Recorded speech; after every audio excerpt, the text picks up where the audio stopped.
I just want to start out by, thanking Kenny Clark for the 9 years he was with us. What an exceptional player, exceptional person. Really hard to see him go, but there was really no way around it. That was the one thing that was going to be part of this trade, no matter what, for them.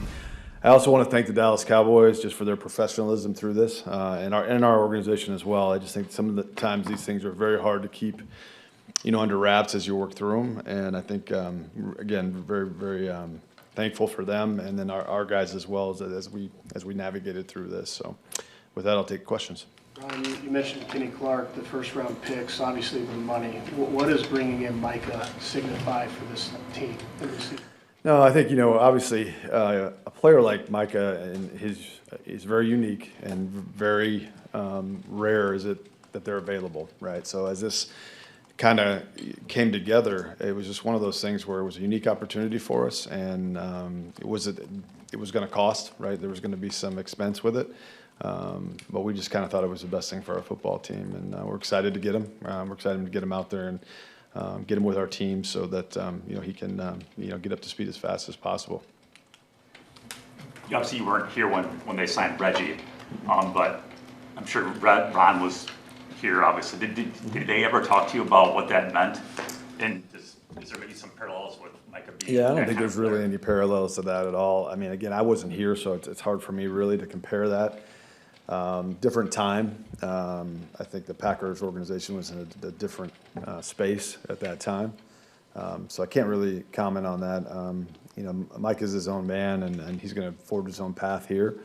But I think he's going to be a really, really good fit for our locker room, really good fit for our team. But yeah, that was a little before me. What do you think he can give you guys in 9 days when you play a game? Yeah, I think we're gonna have to see, right? He's just getting through the physical right now, and we'll have a chance to get him out there Monday and see where he's at. Certainly, I think we're hopeful that he'll help us in some form or fashion in the opener. But I do think it's on us to be smart and make sure that he's ready to go. These talks were happening at this time of the year, not like before the draft or something like that. How did that kind of impact the negotiations, and did it help your cause a little bit, do you think? Yeah, that's an interesting question. Not really sure. I mean, I think obviously when the draft's coming up, there's a deadline, and that certainly sometimes can spark things, so to speak. So this one was probably a little bit more drawn out than maybe right before the draft or in those days. So, but again, very thankful to the Jones family, Jerry and Steven, for the professionalism as we work through it. I imagine Jeff Hafley's pretty happy, but as far as the players and the building, what type level of excitement and what does this do for the organization? Yeah, no, I certainly when you bring in a player like this, I hope there's some excitement. There's probably some bittersweet things going on as well because Kenny was such a well-liked guy in our locker room. But these guys want to win, and they know this is an opportunity to help us to win football games. So I'm sure there'll be some excitement. The timing was a little bit different because they were kind of out of here before all this kind of went down. So. But they'll all come back on Sunday night and be here Monday for practice. And again, I think hopefully they're going to be focused and it's more business-like approach. But again, Micah's production in his first 4 years in the league, sure, and he's very well known. So I think our guys will understand why we did this. How would you describe Ed's role in this? Ed Policy? Oh, just a lot like Mark, very supportive. I mean. Certainly, with a move like this, it's certainly something that I would let him know that we were going down this road. When we're signing practice squad guys, we don't do that. But with something like this and the magnitude of the financial part of it, let him know that we're going down this road and make sure that the organization is prepared for it. And Mark was exceptionally supportive during my time with him, and Ed was the same in this instance. Deals like this they're a double whammy with the trade and the big contract. What are your thoughts about taking that plunge? Yeah, I think again, I mean, it's picks and the financial part of it. That's always a lot, but at the same time, like I said, this is a very unique player that rarely becomes available to us. So a little bit like X and Josh Jacobs. Again, there's just not a lot of these players at this point in their career where their best football is ahead of them that become available. And like I talked about on, I guess it was Wednesday, every opportunity that we have to improve the football team now and in the future, we're going to take a look at. So certainly this was something we were going to take a look at. And then, we're just fortunate enough that we were able to get it across the finish line. Did you, if I remember right, it was about this time of the year that you went through this with Khalil Mack, back in 18, right, your first year? Negotiations at this time of the year, did you learn anything from that played into this one, or similar in any way? Yeah, Rob, that's a really good question. I think for me, and it was a little different, and I think for what I learned from that experience is you kind of got to be in early. I think you can't. With Khalil, it was kind of one of those things. I felt like after that went by that we were in it a little bit late. I don't think it would have changed the outcome of that back then, but I think for me this one was. I think I just felt like if you're going to be in on something like this, you're going to have to be in early. Brian, the defensive tackle with losing Kenny, how do you feel about the remaining players in the room? Is there any opportunity to maybe add another player to that room still before the start of the season? Yeah, I feel really good about the group. We obviously have a couple of unproven rookie players that haven't gone out there and done it, but man, they've really done a nice job in camp so far, and we're excited about them. But I've felt all along last year with TJ and Kenny here that Carl and Wooden and DY, I just felt that they probably needed more reps and deserved more reps, but obviously they had two really good players in front of them. So I felt we were deep, and obviously we've lost a couple of guys now going into this season, but I'm excited what those guys that have been here will do, and then I'm interested to see also what Stackhouse and Brinson bring to the table as well. Bookend edge rushers are such a valuable commodity in this league, and it's hard to get to. How important was it to you to retain Rashawn in this deal, and what do you think he plus Micah can do together? Yeah, no, it was really important. Affecting the passer in our game on defense is everything, and to be able to have two guys, proven guys that have done it multiple years, feed off each other. I think I'm excited to see what Half can do with that. I think we've over the past few years we've really increased our speed on defense.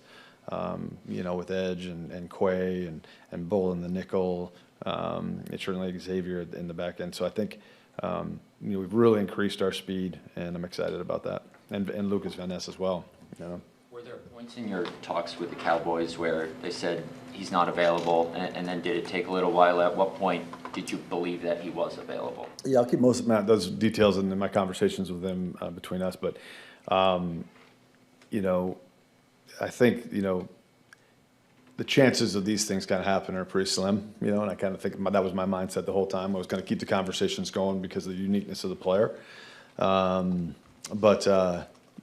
don't think it was really until the last few days that I actually thought, hey, there's an opportunity here to really to close this thing out. So, and in fairness, like I've been through a bunch of these that no one's ever heard of, but that kind of that's how it goes. You talk, and then you really realize it's really not an opportunity.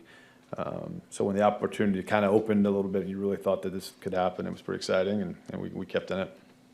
Have you thought much yet about how this affects the next two drafts, and what do you think it's going to be like on that last Thursday in April the next 2 years? Yeah, I was teasing the guys. You guys just wanted a couple days off, and so for Thursdays, but I did really like it when it was just Saturday and Sunday, the 2 days. It was much better. But no, I mean, you guys know how we feel about picks here and how important they are to our football team. So to make this move, certainly you can understand what we think about the player and how he's going to affect our football team. Again, those drafts are a little bit of ways. Who knows what can happen between now and then, and where we'll sit with picks, and whether we're picking on Thursday or whether we're not. There was a lot of conversation about whether this was the right thing to do as far as giving up those picks, only because we covet them so much. But again, there's just not very many opportunities to acquire a player like this. So Brian, does that mean, because you talk about value during the draft process, does that mean that your evaluation of this player over 4 years equals as much as 2 first-rounders in order to make that mention, financial aside? Yeah, I think when you're dealing with you're trading picks for a player and giving up a player, it's a little bit tough. When you're just giving picks for picks, those values, you can use those numbers and things like that. I think every team is different. There could be times that this might not make sense for some of the teams we've had in the past, but for our team right now, I felt that this was an opportunity to make us a little bit more diverse in what we want to do on defense. And again, it really comes down to the player. I mean, these guys just don't, these opportunities to acquire these players just don't come around. Not only a talent like this, but one who's proven in the league, whose best football is ahead of him. I mean, it was a very unique opportunity to acquire a player like this. In my time, there hasn't been very many opportunities like this in the past, and so again, I think it's our responsibility to make sure that we entertain that and see if it's possible.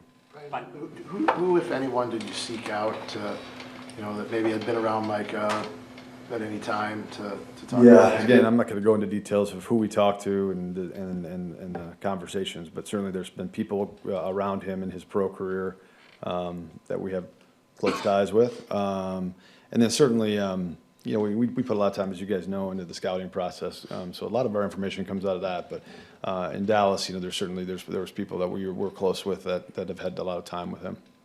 Financially, how difficult is it going to be to build a roster when you have Jordan at the top of the market and Micah at the top of the market, and you've got some other obviously really good guys too? No, Bill, that's a good question. I think, first of all, I got to give Russ Ball a ton of credit because really the blood, sweat, and tears were a lot of him on this contract. But a lot of the work, I mean, he did a great job. I really like the 3 years cap numbers, the first 3 years. I think that's going to give us the flexibility that, with a lot of the really good players we have coming up, that we're going to be able to still be able to keep those guys. But there's no doubt when you acquire a player like this who's going to take up that much of the cap that you're going to have to make some choices. You always do, right? But I really, looking at it right now, the cap numbers for 25, 26, and 27, I think are pretty solid for us, and we'll kind of see where that goes. Brian, you said a few times now that these moments are rare. I'm curious, yesterday when it was finalized and you knew it, just on a human, emotional level, like what went through your mind? What was the joy like? And did you celebrate this last night? Yeah, I mean, we celebrate when we sign a practice squad guy, right? So we enjoyed like everybody up there enjoys the job. But it was a little bittersweet. I mean, because as soon as we got to a certain point, I knew I had to call Kenny, and that is a really, really tough phone call for a player who has put so much into our organization, our team. That's always tough. But at the same time, our job is to make those decisions, and we felt we made a good decision for our football team. We'll see. We've got a long way to go. It's a team game. We've won no games so far. So we got to get him in, up to speed and into our scheme and see how that fits. But no, I think again, like I said, it was a unique opportunity to add a very unique player, and we were excited about that. In that regard, having made this move right before the start of the season, just how do you feel about what you have as a roster and what you put together compared to maybe other seasons? Yeah, I mean, again, this move was not just for this season, right? I mean, it was for multiple seasons, and. But no, I feel good about our roster. I felt great about our roster before this happened, right? So I think we have a very good team. I think that they got a long way to go to become the kind of team we want to be. But I think that potential is there. And I think adding Micah is just one of those things that can help that. And again, I'm excited for the season. A lot of work ahead of us. And we'll see where it goes. Will Van Ness play more inside just to get him on the field? I think that remains to be seen. I mean, he's always been able to do that, and we've been doing that with him. We certainly want to get Lucas on the field, and I think I'm sure Jeff and his staff are drawing up some very creative situations now that our personnel looks like it does. Kind of along the lines of what Steve just asked you, is this a sign of where you think you are organizationally, that this is the guy who can get you across the finish line? You've obviously had a bunch of really good teams. You've had some bad luck and whatnot that's prevented you from getting there. But is this the guy that maybe get you there? I think you might ask me the question on Wednesday about one player away. I don't believe in that, so I don't. Again, I do think this guy's going to add to our football team, and I think he's going to certainly help us win football games. But I think that, I just don't really believe that one player puts you over the top, so to speak. I've never believed in that. But the biggest thing is going to be these guys coming together and putting their individual goals aside and deciding they want to win. The internal conversations that you guys have throughout this process, how quickly does that go from you having the thought of I'm going to reach out to just see where this is at to collectively, internally having those collaborative we're in this conversation? Yeah, the internal conversations with my personnel staff is we talk about these things all the time and bounce things off each other. It's very important that I do that with those guys because those are the guys who are going to tell me that actually understand the value of what we're giving up. I mean, most of the guys, most of the coaches for sure. I mean, they're looking at the Detroit Lions and, yeah, this guy can help us. So absolutely, we want to do this, right? But those guys in the personnel room, they understand, what we're giving up. They understand the long-term ramifications in the short term, not only with the team, but with the salary cap. And they're not afraid to tell me when they disagree. So those conversations are extremely important. And then once we kind of get through those is when, maybe I'll start reaching out if that's what we decide to do. Yeah, I mean, I think these conversations, again, it wasn't a big group of people that we were talking to because we kind of wanted to keep it as quiet as we could, but very, very important as we made this decision. You said it's hard to keep under wraps. Mm-hmm. Bill's question on Wednesday. Had you already reached an agreement on the trade parameters when I was blabbing on about bold moves? I'll keep those details, in the conversations. We had the framework of what it might be, even way before that. But again, there was so far to go, and before that could be a reality. That, and again, I mean, to be just fair and honest, I mean, it was these things rarely happen, and there's a ton of times you go through these conversations and you have frameworks and structures of how you're going to do this, and it just doesn't come to fruition. So it's kind of one of those things where we were hopeful, but see how it goes. And then you said, and again, I understand you're trying to keep a lot of the details to yourself, Mm-hmm. but you said you got to get in early. Mm-hmm. You knew he was disgruntled down there for a while. So can you at least give us an idea of how early is early? I think we. I mean, again, just fairly early. Right. Fairly early. Right when he requested a trade? Fairly early. Yeah. Ryan, there was a note from Jerry yesterday at his conference that Kenny practiced yesterday. As you're going through this, A, did that happen? And then B, is there a nervousness and angst from you of if something happens to Kenny in practice, all of a sudden maybe this deal falls apart? Yeah, no, that's a great question. He did practice. It's certainly something I thought about a lot. I don't know if you can live that way, He might have been limited a little bit. But I don't know if you can live that way. Kenny was a big part of our football team.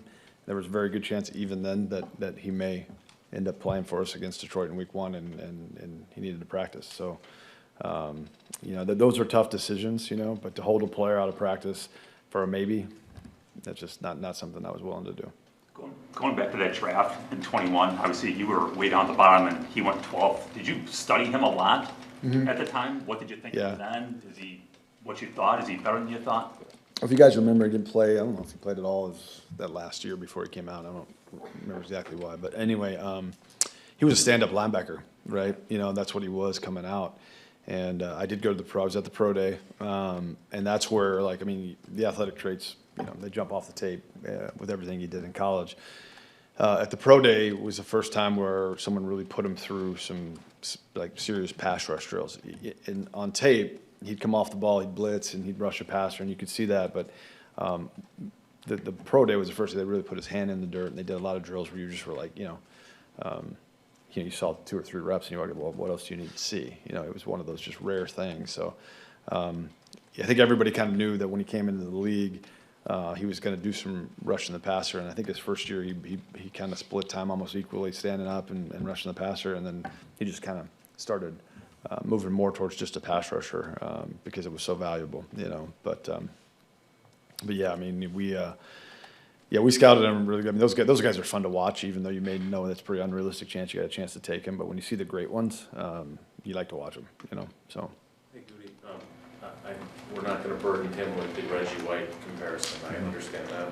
But your fan base is really, really excited, obviously.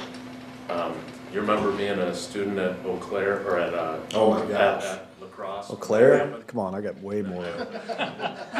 Don't piss At us off. lacrosse, when that happened, do you remember that? No, to be honest with you, when I was in college, pro football was really the last thing on my mind. I love college ball. I remember when in '96 when they won the Super Bowl, I might have been studying, but I'm like, what is all this noise? Why are people so excited?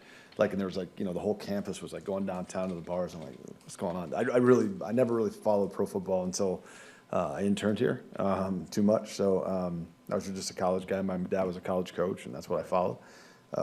So yeah, no, I didn't. I mean, I knew who Reggie White was. You know what I mean? He was one of the best players in the world. But yeah, certainly didn't follow the Packers back then. So. You mentioned the physical and obviously being smart with week 1. Is there any at all concern with his back? Yeah, no, I mean, obviously he's doing physical right now, but I think we feel fairly confident that that's certainly not a long-term problem. You know, it's something that he'll work through pretty quickly, we would think.